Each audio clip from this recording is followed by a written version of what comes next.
இந்த பலகாரம் பேர் வந்து விவிகா ஸ்வீட் இட்லி அப்படின்னு சொல்லுவாங்க. இப்போ மரத்துலேருந்து இறக்குறோம் இல்லையா கல், அந்த ஒரிஜினல் கல்லில் இந்த பலகாரம் செய்கிறது.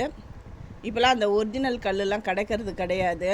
இந்த சென்னையில் வந்து அது ஒரு பாத்திரத்தில் பதநீர் சொல்லி விற்கிறாங்க. அதில் தான் நான் இதை பண்ணேன். இது வந்து ஸ்வீட் இட்லி எப்படி பண்ணுறது அப்படின்றத என்னுடைய சேது சித்ரா கிச்சனில் நான் கிளியராக சொல்லியிருக்கேன் அளவுகளோட. நீங்கள் போய் பாருங்கள். அப்படியே பார்க்குறவங்க ஃபஸ்ட்டு போய் பார்க்குறவங்க சப்ஸ்கிரைப் பண்ணலைன்னா சப்ஸ்கிரைப் பண்ணிவிட்டு ஆல் என்ற ஆப்ஷனை தொட்டுட்டு பாருங்கள்.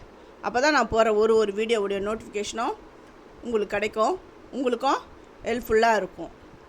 ரொம்ப ரொம்ப சூப்பரான ஒரு ஸ்வீட் இது, ஆரோக்கியமான ஸ்வீட்டும் இது. இது வந்து திருநெல்வேலி அதுமாதிரி சைடில் பண்ணுற இட்லி இது.